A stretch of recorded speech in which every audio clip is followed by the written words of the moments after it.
माघ का महीना हिंदू धर्म में बहुत ही पवित्र महीना माना जाता है।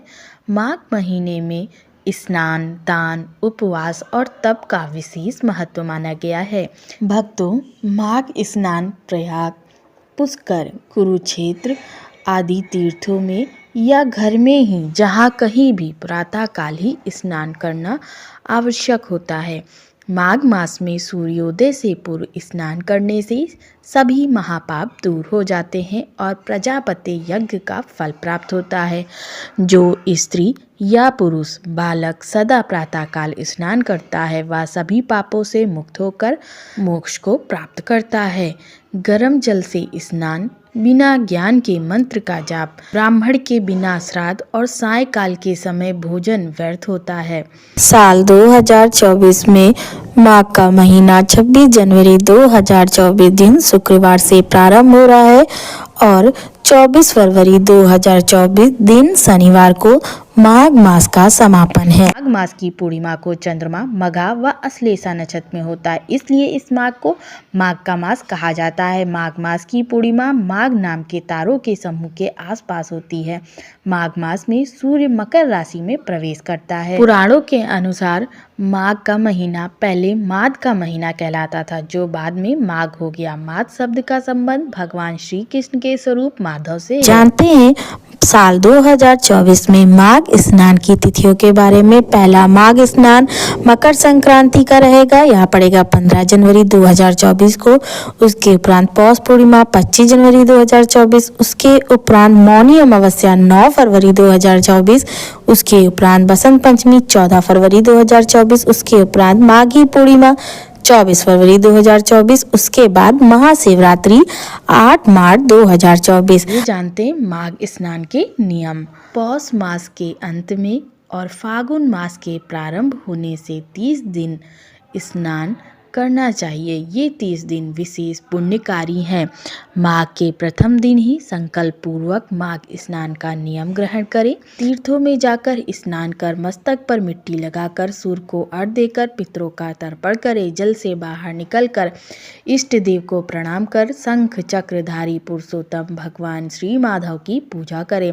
सामर्थ्य अनुसार प्रतिदिन हवन, एक बार भोजन, ब्रह्मचर्य व्रत का धारण और धरती पर शयन करें।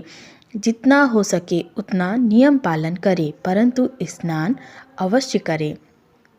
तिल का उपटन, तिल मिश्रित जल में स्नान, तिलों से पितृतर्पण, तिल का हवन, तिल का दान, तिल से बनी हुई सामग्री का भोजन करने से किसी भी प्रकार का कष्ट नहीं होता।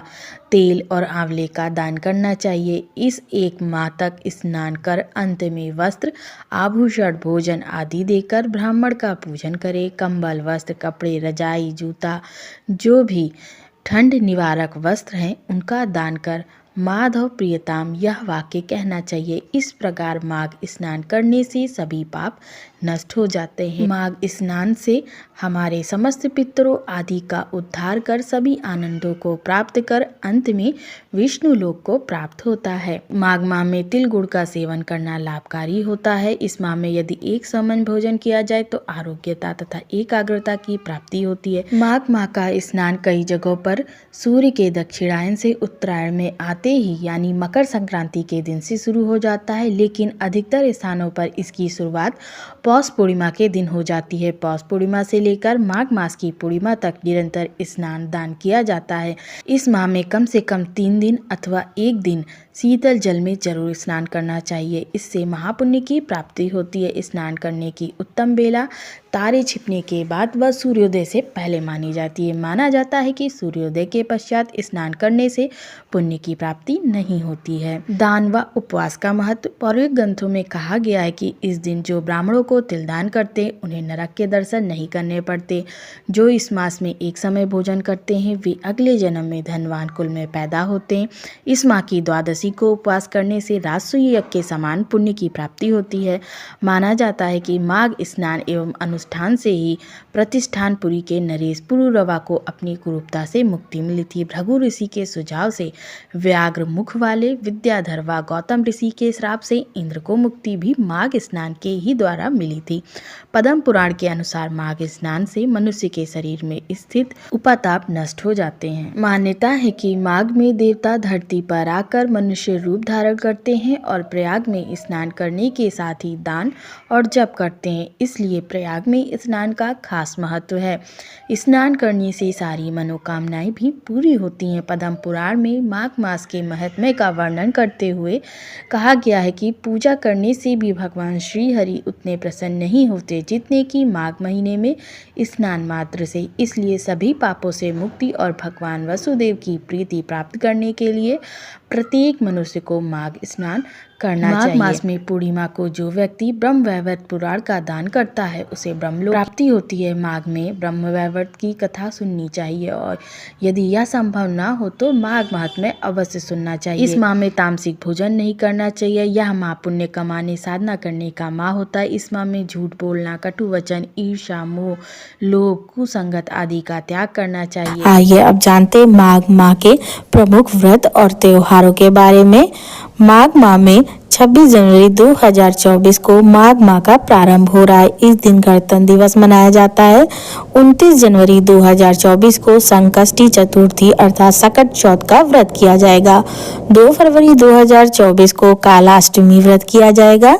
6 फरवरी 2024 दिन मंगलवार को सटतिला एकादशी का व्रत किया जाएगा। 7 फरवरी 2024 दिन बुधवार को प्रदोष व्रत किया जाएगा। 8 फरवरी 2024 दिन गुरुवार को मासिक शिवरात्रि का व्रत किया जाएगा। 9 फरवरी 2024 दिन शुक्रवार को मौनी अमावस्या पड़ रही है। 10 फरवरी 2024 को गुप्त नवरात्रि का आरंभ हो रहा है। 13 फरवरी 2024 दिन मंगलवार को विनायक चतुर्थी, गणेश जयंती और कुंभ संक्रांति रहेगी। अगला त्योहार 14 फरवरी 2024 दिन बुधवार को बसंत पंचमी और स्कंद षष्ठी पड़ रही है। अगला 16 फरवरी 2024 दिन शुक्रवार को रथ सप्तमी व्रत किया जाएगा। इस दिन नर्मदा जयंती और भीष्म अष्टमी भी मनाई जाएगी। अगला 17 फरवरी 2024 दिन शनिवार को मासिक दुर्गा अष्टमी का व्रत किया जाएगा। अगला 20 फरवरी 2024 दिन मंगलवार को जया एकादशी के साथ भीष्म द्वादशी भी मनाई जाएगी। अगला 21 फरवरी 2024 दिन बुधवार को प्रदोष व्रत किया जाएगा। अगला 24 फरवरी 2024 दिन शनिवार को माघ पूर्णिमा और ललिता जयंती मनाई जाएगी। माघ महीने में ढेर सारे धार्मिक पर्व आते हैं। प्रकृति भी अनुकूल होने लगती है। इस माह में संगम पर कल्पवास भी किया जाता है जिससे व्यक्ति शरीर और आत्मा से नया हो जाता है। पौराणिक कथा के अनुसार माघ मास में गौतम ऋषि ने इंद्रदेव को श्राप दिया था। जब इंद्रदेव को अपनी गलती का एहसास हुआ तो उन्होंने गौतम ऋषि से क्षमा याचना की। गौतम ऋषि ने इंद्रदेव को माघ मास में गंगा स्नान कर प्रायश्चित करने को कहा। तब इंद्रदेव ने माघ मास में गंगा स्नान किया जिसके फलस्वरूप इंद्रदेव को श्राप से मुक्ति मिली। इसलिए इस महीने में माघी पूर्णिमा व माघ अमावस्या के दिन स्नान का विशेष महत्व है। माघ मास में नित्य प्रतिदिन भगवान कृष्ण को पीले फूल और पंचामृत अर्पित करना चाहिए। इसके बाद मधुराष्टक का पाठ करें। आइए जानते हैं माघ महीने की कथा। प्राचीन काल में नर्मदा तट पर सुव्रत नामक ब्राह्मण निवास करते थे। सुव्रत सभी वेद शास्त्रों के अच्छे ज्ञाता थे, लेकिन उनका स्वभाव धन संग्रह करने का अधिक था। इसी के चलते उन्होंने अपने जीवन में बहुत सा धन एकत्रित किया, लेकिन वृद्धावस्था में पहुँचते पहुँचते उन्हें कई बीमारियों ने घेर लिया। इस अवस्था में आकर सुव्रत को आभास हुआ कि उन्होंने अपने जीवन के सभी वर्षों को धन संचय करने में गवा दिया। सुव्रत ने विचार किया कि उन्हें परलोक सिधार जाना चाहिए और इसी बीच उन्हें एक श्लोक स्मरण हुआ। जिसमें माघ मास में स्नान की विशेषता बताएगी। उसी समय उन्होंने माघ स्नान का संकल्प लिया और माघे निमग्ना सलिले सुशीते विमुक्त पाप स्त्री देवम प्रयान्ति श्लोक के आधार पर नर्मदा में स्नान करने लगे। उन्होंने 9 दिनों तक प्रातः नर्मदा में स्नान किया और 10वें दिन स्नान के बाद उन्होंने अपना शरीर त्याग दिया। सुव्रत ने जीवन भर कोई अच्छा कार्य नहीं किया था, लेकिन माघ मास में स्नान करके उसका मन निर्मल हो गया। माघ मास के स्नान करने से उन्हें स्वर्ग की प्राप्ति हुई। इस तरह जीवन के अंतिम क्षणों में उनका कल्याण हो गया। जय श्री कृष्ण।